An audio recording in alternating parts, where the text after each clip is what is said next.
Sempre que sai uma nova versão do pfSense, existem basicamente três tipos de pessoas. Aquelas que, eita, saiu hoje, ó, vou atualizar hoje às 17h45, numa sexta-feira. Aquelas que, saiu a atualização, ano que vem eu faço.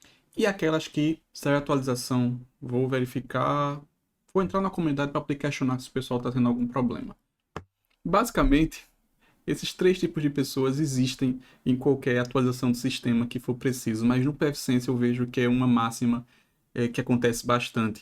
Então, assumindo que você é a terceira pessoa, aquela que analisa para saber a aplicabilidade das mudanças no seu ambiente, eu queria hoje conversar com vocês sobre a versão 2.5, os benefícios que ela traz, os pontos de atenção que eu verifiquei, e aí eu vou atualizar junto com vocês aqui a versão do meu pfSense para a gente conversar um pouco mais sobre isso.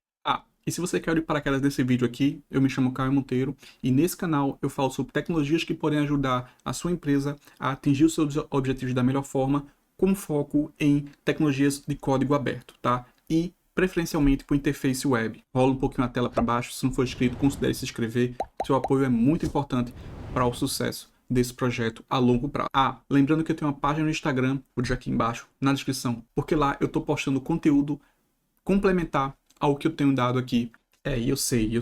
Esse vídeo tá demorando muito para começar, mas eu tenho um roteiro, eu tento não sair do roteiro e eu acabo saindo do roteiro. Então, agora sim, vamos pro vídeo. Então aqui eu separei algumas coisas que eu queria falar para vocês com relação ao processo de atualização para a versão 2.5, tá? A primeira coisa, vamos descer aqui, a parte do pfSense Plus, eu vou deixar para um vídeo à parte que vai sair na quarta-feira, porque isso aqui vai impactar o nosso projeto. E é muito importante que você entenda isso aqui para que você consiga seguir adiante, tá? Então, vamos abstrair o pfSense Plus aqui e vamos começar nas evoluções naturais de arquitetura. Então, por exemplo, coisas que deveriam acontecer e que sempre acontecem numa versão estável do pfSense e de qualquer outro sistema. O sistema base dele é atualizado, né? Então, ele está na versão estável do FreeBSD. Para quem não sabe, o pfSense ele é baseado em FreeBSD, está na versão 12, então isso traz uma série de coisas, uma série de melhorias, uma série de performance, uma série de correções que a versão estável vai atribuir. Isso acontece com outros sistemas, por exemplo, com NetServer, com o próprio Proxmox, com outros. Eles atualizam o sistema base e aí conseguem usar de novas features ou correções a nível de SEO. A gente tem aqui um upgrade natural do PHP, né? Ele nunca pode ficar para trás. E a gente tem aqui um update natural também do Python. Aqui vocês percebem que tem uns tickets, e isso aqui é uma dica que eu deixo para vocês analisarem futuras atualizações. Por exemplo, se eu vim aqui na atualização do PHP, ele vai abrir um headmine do projeto, onde no headmine do projeto ele vai fazer um descritivo de quando começou a demanda, para quem estava atribuído, qual o status, e aí ele vai dar um reporte geral do que ele fez. Então aqui, por exemplo, ele tem inclusive um manual do PHP, ele fala o processo de upgrade que ele fez, para qual versão foi, então isso aqui é bem interessante para você rastrear. Basicamente, todos os sistemas de código aberto, ele possui um repositório onde eles fazem esse reporte. Então a gente tem que ter essa noção de olhar também para poder contribuir futuramente nas comunidades, nos fóruns, enfim. Descendo aqui mais embaixo, ele vai trazer uma coisa bastante interessante que eu queria falar para vocês, antes das 5 coisas que eu queria separar para vocês, que foi a saída do monowall, né? Cadê aqui, ó? Então, antes, quem tinha esse sistema conseguia fazer um processo de upgrade para o pfSense, então ele conseguia trocar informações.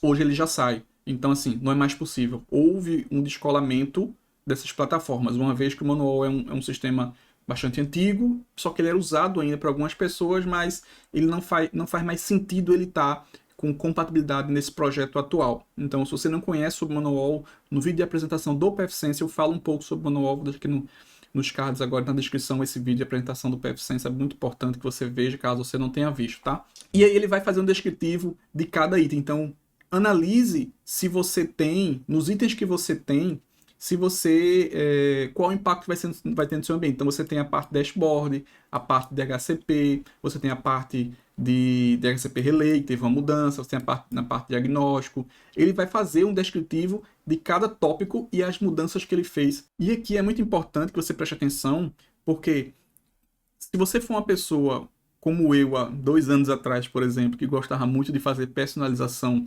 no pfSense, o processo de upgrade para você não vai ser tão simples. Por quê? Porque ele vai acabar quebrando as suas coisas que você tinha. Então, por exemplo, há uns anos atrás, quando a autenticação por grupo no SquidGuard não era tão facilitada, eu fazia alteração nos arquivos. Inclusive, eu devo ter em algum lugar, se vocês quiserem deixar aqui nos comentários, que eu posso fazer um vídeo mostrando para vocês. Eu fazia uma modificação no SquidGuard para que ele identificasse não só a autenticação via LDAP, e sim ele verificasse os grupos do AD. Então eu fazia o gerenciamento dos grupos do SquidGuard por grupos. Então ficava muito mais fácil para mim. Eu não precisava colocar os e-mails, os usuários ou os IPs. Eu gerenciava tudo por grupo. Então, seguindo esse meu ambiente, se eu for atualizar de versão, qualquer atualização que seja, até do próprio pacote do SquidGuard ou qualquer outro que seja, ele vai quebrar. Então você precisa entender, e aí minha dica é, faça um laboratório, faça o processo de upgrade para poder refazer as suas gambiarras, digamos assim, as suas adaptações técnicas não homologadas, tá? A primeira coisa que eu queria trazer para vocês é a compatibilidade com hardware. Então, basicamente, nessa mudança do pfSense, uma coisa positiva que aconteceu é que algumas placas de rede foram adicionadas como compatíveis na versão 2.5 em diante.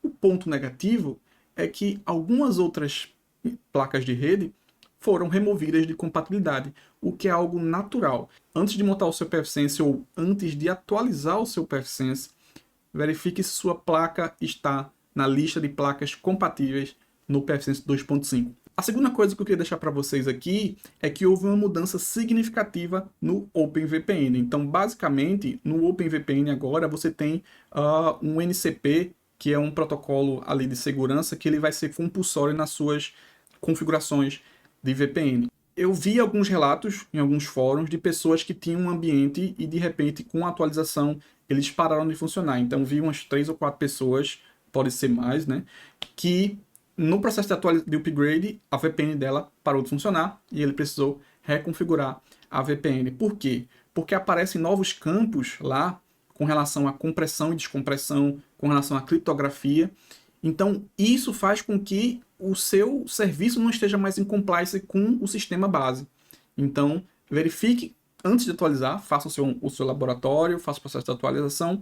E caso você venha a precisar reconfigurar o seu serviço de VPN, uma dica que eu deixo aqui é aproveite para verificar o tempo de certificado daquele serviço, né? E aí você já refaz a VPN com um tempo de certificado maior ali, para dar uma segurança maior e evitar um retrabalho. O terceiro item que eu queria deixar para vocês aqui, a terceira observação, é a possibilidade de importação de certificado PKCS. Então, hoje a gente tem a possibilidade de pegar um certificado válido aí e aí fazer a importação no nosso pfSense para uso de algum serviço ou para uso da própria VPN, se for o caso. O quarto item que eu queria deixar aqui para vocês, uma possibilidade maior na parte de backup e restore. Então, agora você tem opções a mais lá na parte de backup. Então, verifiquem, houveram algumas adições e isso pode contribuir para que você consiga fazer o backup pontual. Particularmente, eu acredito que deva aparecer mais opções como essa. Por quê? Porque a cada vez que o serviço se estrutura melhor, a cada vez que ele se ramifica em vários serviços, não faz sentido você ter poucas opções de backup e de restore a nível de serviço.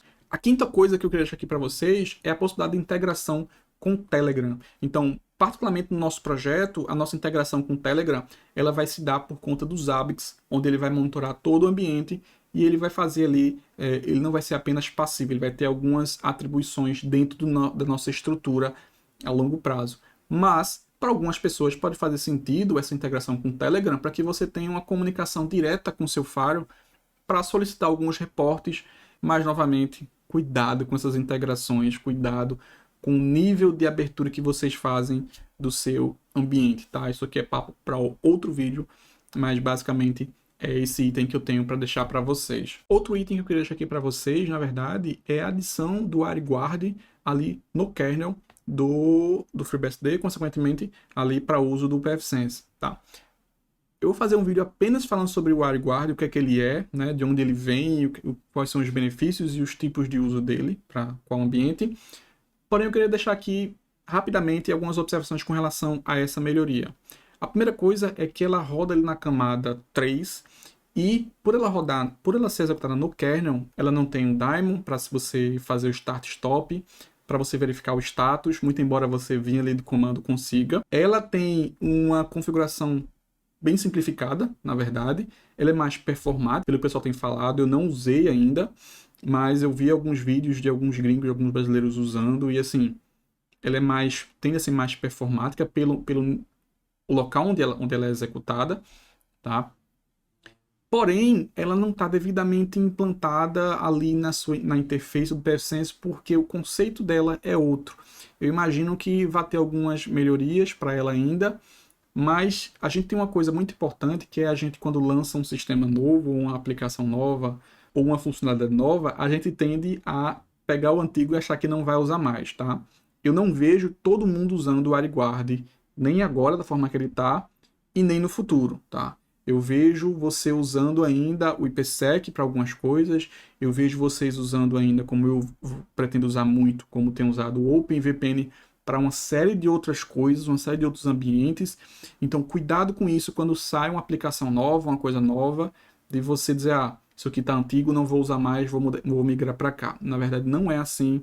E com relação ao OpenVPN, ele teve essas melhorias e eu vejo muita gente usando por muito tempo ainda, pelo tipo de item que ele permite configuração, pelo tipo de facilidade e pelo uso da sua implementação no seu ambiente, tá? Então, muito cuidado com esse item. Muito embora o AliGuard ele tenha vindo para ficar e ele tem ainda uma série de evoluções, ele vai ter uma série de maturidades dentro do PFSense. E aí eu vou deixar agora apresentando para vocês dois vídeos que podem ajudar com vocês com relação ao PFSense, tá? Para que vocês continuem esse estudo do seu ambiente e continuem consumindo vídeos aqui no meu canal, tá? Então deixe aqui nos comentários o que é que vocês acharam desse vídeo, sugestões, dicas, observações, alguma funcionalidade que eu não falei aqui que vocês, poxa, essa funcionalidade aqui não foi comentada, eu encontrei ela lá no site, ela vai me ajudar com tal coisa, então deixe aqui nos comentários. Então é isso, pessoal. Tchau, tchau.